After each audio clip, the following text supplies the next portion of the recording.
இந்த ஸ்திரீ யார் என்று அறிய வேண்டுமானால் எபேசியருக்கு எழுதின நிருபம் அதனுடைய 5வது அதிகாரம் 22 முதல் படிக்கும் போது ஒரு புருஷன் மனைவிக்கு இடையே இருக்கிற உறவை வைத்து சபைக்கும் கிறிஸ்துவுக்கும் இடையே இருக்கிற உறவு அங்க பேசப்படுவதை நம்மால் பார்க்க முடியும். அதில் 31 32 வசனங்களை வாசிக்கும் போது மனுஷன் தன் தகப்பனையும் தாயை விட்டு தன் மனைவியுடன் இசைந்து இருவரும் ஒரே மாம்சமா இருப்பார்கள். இந்த ரகசியம் பெரியது. சொல்லிவிட்டு அடுத்து சொல்லுகிறார், நான் கிறிஸ்துவை பற்றியும் சபையை பற்றியும் சொல்லுகிறேன். புருஷன் என்று யாரை முக்கியமாக வைத்து சொல்லப்பட்டிருக்கிறது தெரியுமா? கிறிஸ்துவை குறித்து.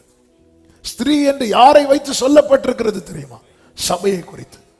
அப்படியே சொல்லும் போது அது போலதான் குடும்பமும் ஒரு கணவன் தான், ஒரு மனைவி தான். ஆமே.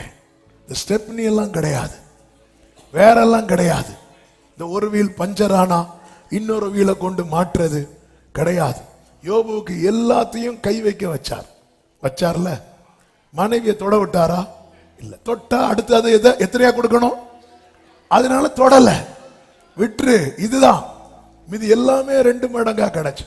அதனால வாழ்வோ அப்படிதான் சொல்லி கைப்பிடிக்கிறாங்க. வாழ்றதுக்கு தான் கைப்பிடிக்கிறது. ஆனா கைப்பிடிச்சதும் சொல்றாங்க, வாழ்வோ சாவோ, இன்பமோ துன்பமோ. கைப்பிடிக்கிறதுக்கு முன்னாடி வர வாழ்வு வாழ்வு வாழ்வு, நிறையோ குறையோ.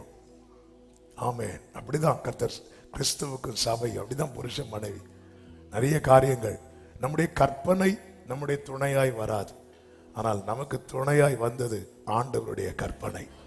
கர்த்தர் ஏற்கனவே ட்ரீம், கர்த்தருடைய ட்ரீம் தான் நம்முடைய ஃபேமிலி. நம்ம ட்ரீம் நம்ம ஃபேமிலியா வரலன்னு ஃபீல் பண்ணிட்டு இருக்கிறோம். ஆனா ஆண்டவர் பார்த்த ட்ரீம் இன்னைக்கு என் குடும்பமா இருக்கு நினைச்சு பாருங்க, ஹாப்பியா இருப்பீங்க. என்ன ஒரு ஹாப்பி இல்லை, வீட்டுல போய் வச்சுக்கிறேன் உங்களுக்கு ட்ரீம் பார்க்கறதுக்கு. ஆமென். ஹல்லேலூயா. ஆதாம தூங்க விட்டார். தூங்க விட்டு ஆண்டவர் பார்த்து செய்யறார். நான் இப்ப அந்த சப்ஜெக்டுக்குள்ள